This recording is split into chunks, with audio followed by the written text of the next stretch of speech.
Fire Emblem Engage is coming out this week, and as expected, the next New Heroes banner in Fire Emblem Heroes is for Engage as well. Have a little fun in FEH, then full attention to Engage later this week. Today we'll talk about the banner units a little bit, plus we finally got news on cross promotions between our two games. I'll have a full banner breakdown tomorrow once we get all the details, but I want to chat about our new units right now. First up, promotions for Fire Emblem Engage. I will leave a link in the description for full instructions, but basically, like with 3 houses, you must link your Fire Emblem Heroes account to your Nintendo account. Enter the My Nintendo Rewards screen through FEH, and redeem the Engage bonus code plus 5 orbs reward. It costs nothing, which is basically what 5 orbs amounts to in FEH. If this is all the promotion that we're getting in FEH, frankly, kinda outright insulting, because with 3 houses you got a free male Byleth. To be fair, I'm pretty sure you can get the 5 orbs even if you aren't buying Engage. However, the code to redeem items in Engage lasts for 150 days. You take that code, enter it via the eShop on the Switch, and you're going to get items on the left. Alphonse, Sharena, and Anna will appear as S-rank bond rings. These are not emblem rings. They grant small stat boosts in place of the emblems and may come with some skills. I don't know if the Asuka Trio's rings will get skills, it's not a guarantee. In addition, we will get the Folk Vanguard, Alear, and Noatun as weapons in Engage. Are they good weapons? We have no idea, but you can give Tiny Anna Commander Anna's axe. I assume they won't be busted, but hopefully you can at least forge them up to be usable later on. All of these promotions will go live on the 19th at 5 PM PST. Assuming Engage is like any other Switch title, the digital version should go live at midnight EST. I hope to see you all online playing the game.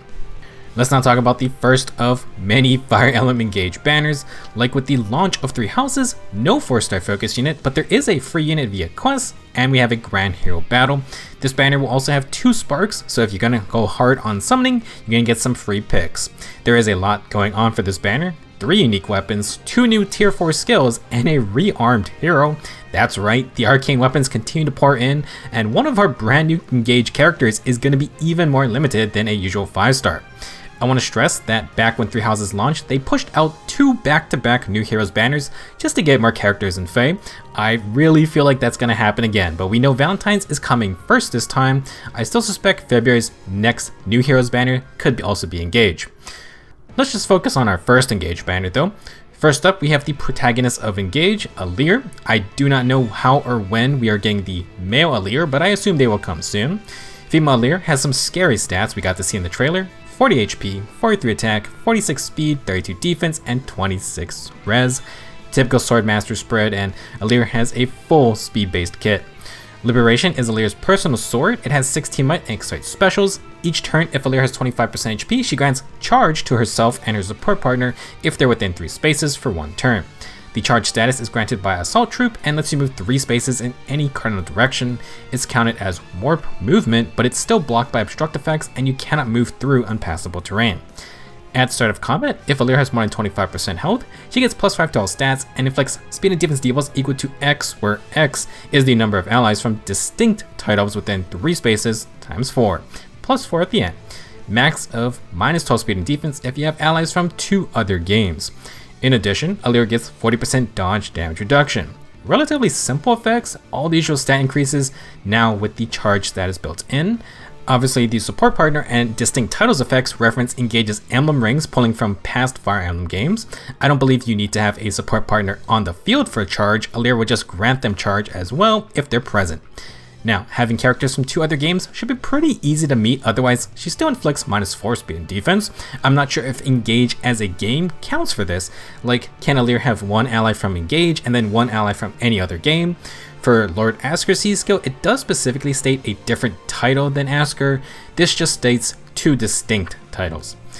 Besides Liberation's big stat swings, Alear also has Attack and Speed Ideal 4 and Speed Smoke 4. More dodge, more speed advantages, and Ideal 4 should always be active thanks to charge. She also brings Close Call 4, Tier 4 dodge skills, oh boy.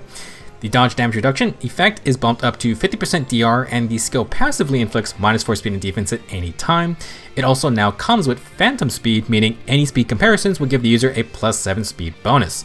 This is slightly less than Phantom Speed 2. The speed battles continue, but it looks like dodge B skills are basically required for those that really want to challenge each other at the very fastest of speed battles. For slower units, it's more damage reduction and minus 4 defense, which is still noticeable, but not as crazy.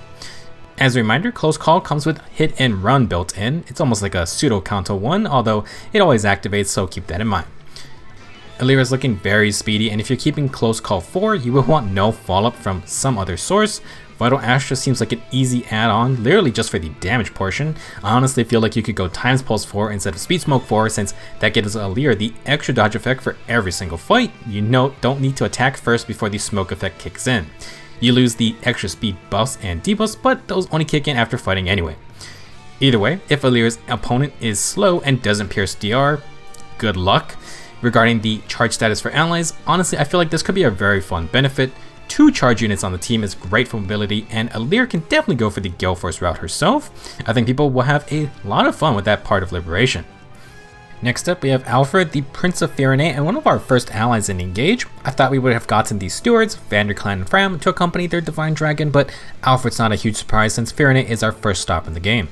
What is a surprise is that he is a rearmed hero, which means he's not joining the permanent pool, which is kind of wild for a brand new character.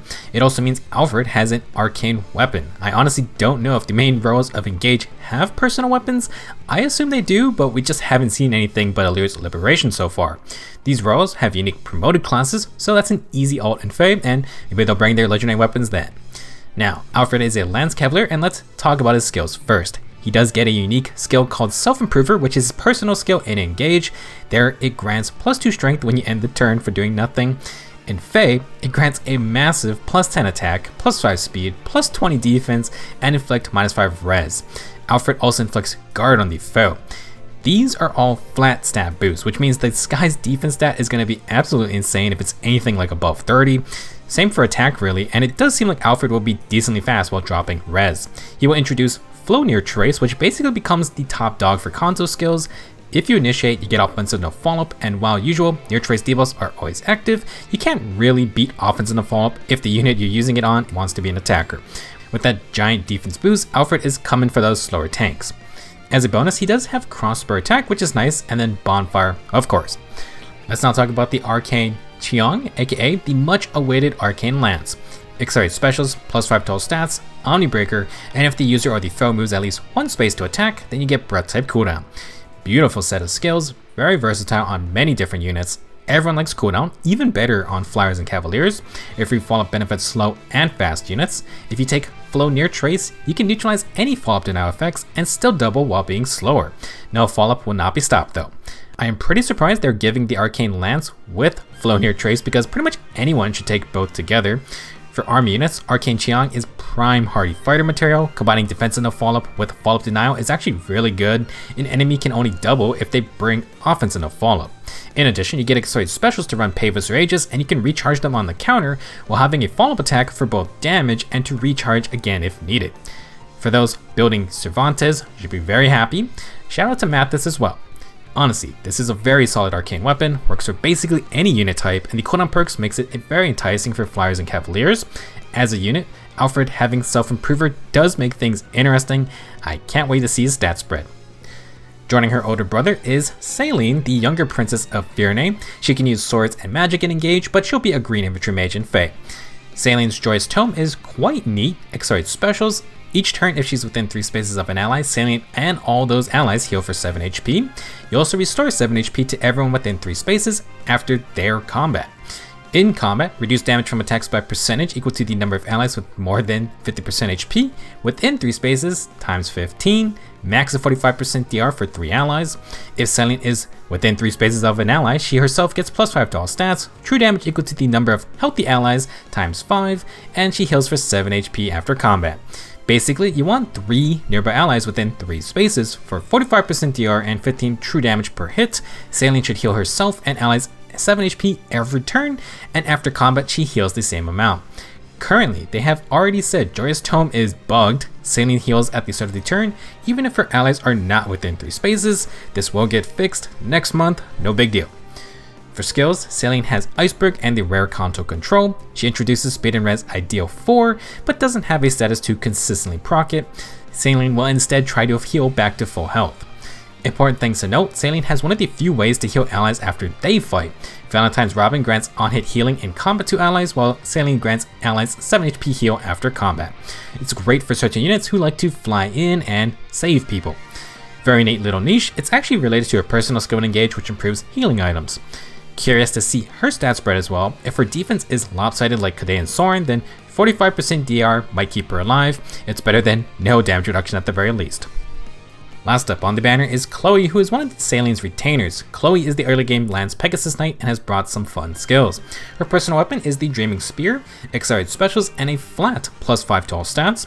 Don't even have to joke about the 25% HP condition always being active, because Chloe literally always has those stats. She requires a bit more team building though. If Chloe is on a team with 2 allies and a support pair, not including herself, then she gets a free follow-up attack, she inflicts guard on the foe, she gets true damage equal to 20% of her res stat, and reduces damage from attacks by 20% of her res stat as well. Actually just a res version of Spring Maria or Asker or Dimitri. Requiring the support pair on her team is a reference to her personal skill, which is nice, but you cannot throw Chloe on just any old team without at least one support pairing on her allies. Dreaming Spear is not great. Seems like Chloe will have a very high res stat spread, and she very interestingly has distant stance for more res and distant counter. Probably gonna want to avoid arrows still. Chloe then brings Pegasus Flight 4. To be honest, in the chaos and hype, I completely missed this at first. Luckily, Fila brought the tier 3 to the demo pool recently. The tier 4 version will now always inflict -4 attack and defense. The skill then works the same as before, but now it gives the user a 10 speed advantage and turns 80% of the speed difference into attack and defense debuffs. Basically, it's easier to use and stronger. As an added effect, at start of combat, if the user's speed plus res stat total is higher than the foe's speed plus res total, then foe cannot make a follow-up attack. To be clear, all the stat comparisons use out of combat stats, hence why Chloe has a flat +5 to all stats. In combat, you can then inflict -8 attack and defense for having 10 or more speed than the foe, and include another -4 attack and defense on top. Chloe should have good base speed and res at the very least. Pegasus Flight can make up for lower attack and defense. You then got the res scaling true damage and flat damage reduction. We just got some great 5-star Lance Flyers, but Chloe looks interesting as long as you bring that support pair on her team. We have a couple new characters joining us in FEH. First up, Queen Lumera is the Grand Hero Battle Unit. She is Alear's mother and does fight us in a tutorial battle. She is going to be a sword unit, and if you're asking why she isn't in X unit, I'm pretty sure they haven't revealed what that X thing is if you only watched official English promotions for Engage. If you've been watching my coverage of Engage news over the past month, you should know, and it's literally revealed 2 seconds into the game. I guess they don't want to ruin that in FEH for whatever reason. Lumera is the Divine Dragon Ruler of Lethos. Alear is called the Divine Dragon. Regardless, we're getting Lumera, and she has a different sword in her sprite than her artwork. Liberation was her sword, so who knows if she'll bring another unique weapon. Besides Lumera, joining us for free is Etie, who is Alfred's retainer. She's our starting archer, and it looks like she'll probably be an instant demote later on. Currently, we can get her via some quest. Etie's sprite appears to have a new bow, I think. I'm gonna guess it's an inheritable one, but you never know. Considering Etie and Alfred both like training, I'm expecting a good base attack stat. That's all I want to chat about for now. We will do the usual in-depth look at our new Engage units once we get the data mine. Banner should be out with the next reset, Lumera Grand Hero Battle day after that, and then a few more days later till the launch of Fire Emblem Engage. If you've not kept up with Engage news at all, then I have 4 videos covering everything you want to know about the game. In the first one, we covered a bunch of topics including mechanics and features, plus went over pretty much most of the playable characters coming our way. I'll link that one in the end screen, but check out all 4 episodes as we uncovered more news in the past month. Be back soon to talk about these new units. Thank you for watching and see you in the next video.